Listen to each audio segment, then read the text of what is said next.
Breaking news చూస్తున్నాం. Hamas Israel యుద్ధం ముగిసింది. రెండేళ్ల భీకర యుద్ధానికి ముగింపు పలికాయి రెండు దేశాలు కూడా. ఇజ్రాయెల్ పార్లమెంట్లో ట్రంప్ కీలక ప్రకటన చేశారు. శాంతి ఒప్పందంలో భాగంగా ప్రారంభమైన బందీల విడుదల. ప్రస్తుతానికైతే 7 ఇజ్రాయెల్కి సంబంధించిన బందీలను రిలీజ్ చేసింది హమాస్. రెండేళ్ల తర్వాత తమ ఫ్యామిలీలను కలుసుకున్నారు ఆ బందీలు.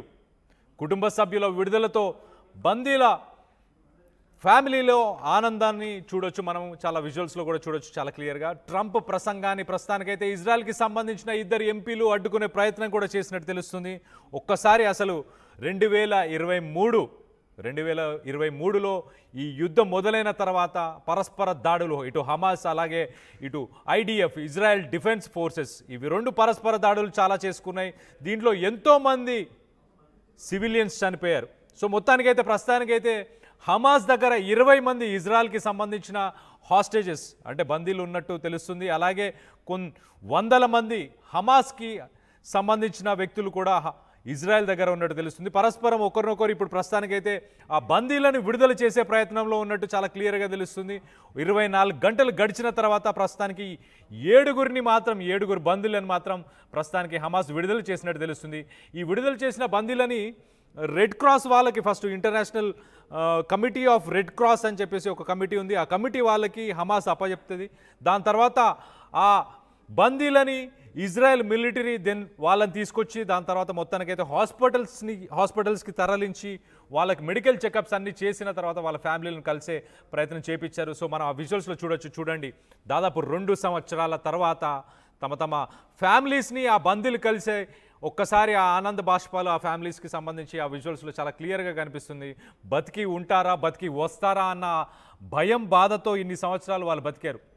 ప్రతి క్షణం తమ ఫ్యామిలీస్ మరి ఎలా ఉన్నాయి ఏంటి అన్న ఆలోచనతో ఉన్నాయి. మొత్తానికైతే ఒక ముగింపు కార్డ్ అనేది పడింది. మొత్తానికైతే ఇటు హమాస్ అలాగే ఇజ్రాయెల్కి సంబంధించిన యుద్ధం 2 సంవత్సరాల తర్వాత ఒక ముగింపు ఎండ్ కార్డ్ అనేది దానికి పడినట్టు చాలా క్లియర్గా తెలుస్తుంది. బందీలను కూడా ఎక్స్చేంజ్ చేసుకునే ప్రయత్నం కూడా చేస్తున్నట్టు తెలుస్తుంది.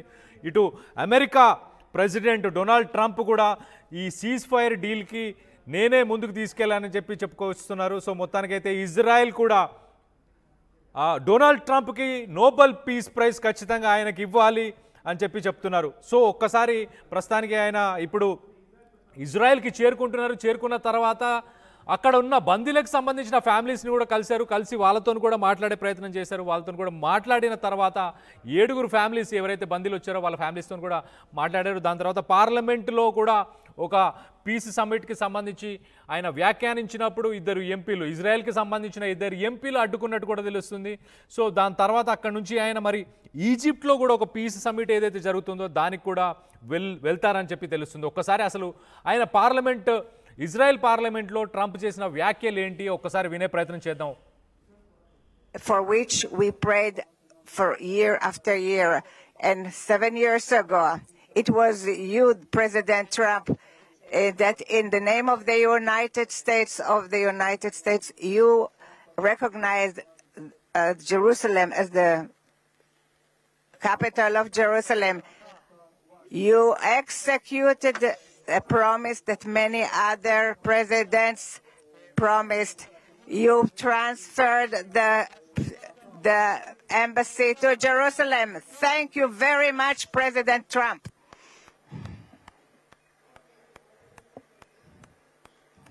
Mr. President, you, more than any other individual, are deserving of the highest recognition for your efforts in promoting peace. Therefore, I hereby announce that together with our good friend, Speaker of the House, Mike Johnson, we will rally speakers and presidents of parliaments from around the world to submit your candidacy for the Nobel Peace Prize next year. There is no one more deserving than you, President Trump. No one.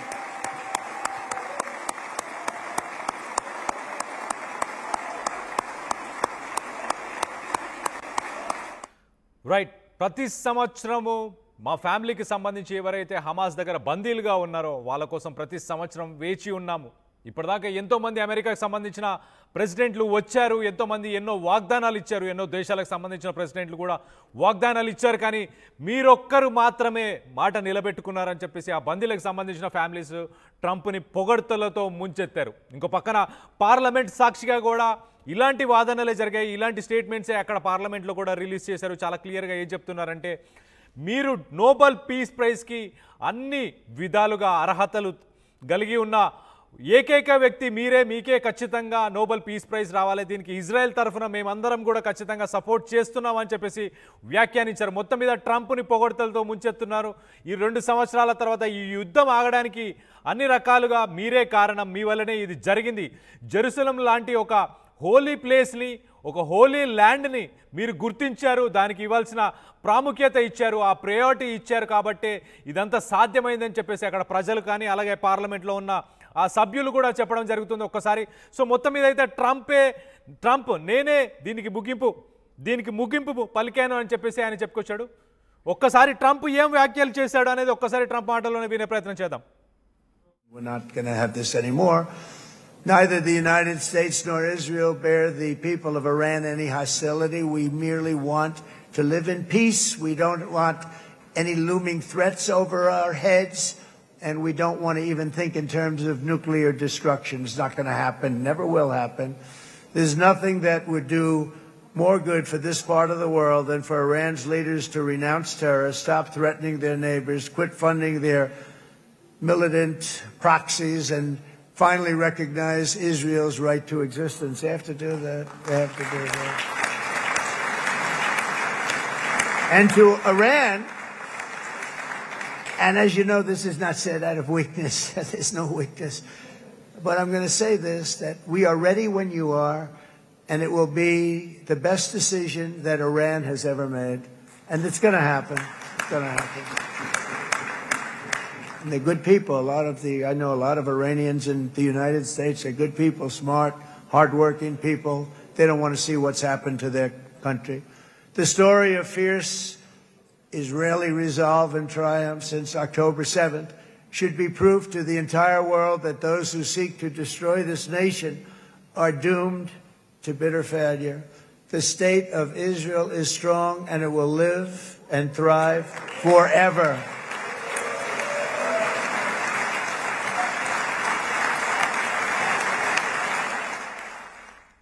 Right, Trump చాలా క్లియర్గా we want peace, and దీనికి America ప్రజలు అలాగే ఇరాన్కి సంబంధించిన ప్రజలందరూ చాలా కష్టపడి వాళ్ళు పైకొచ్చే తత్వం కలిగిన వాళ్ళు వీళ్ళందరూ, కాబట్టి ఇరాన్కి సంబంధించి ప్రజలు కూడా దీనికి కోఆపరేట్ చేశారు. ఈ దేశాన్ని అనగదొక్కాలని ఎవరైతే ప్రయత్నం చేస్తారో వాళ్ళు they will be doomed for ever, అంటే వాళ్ళు నాశనం అయిపోయే అవకాశం ఉంటే వాళ్ళు ఎప్పటికీ నాశనం అయిపోతారు అని చెప్పేసి వ్యాఖ్యలు చేశారు. మొత్తానికైతే this is long and difficult war which has ended.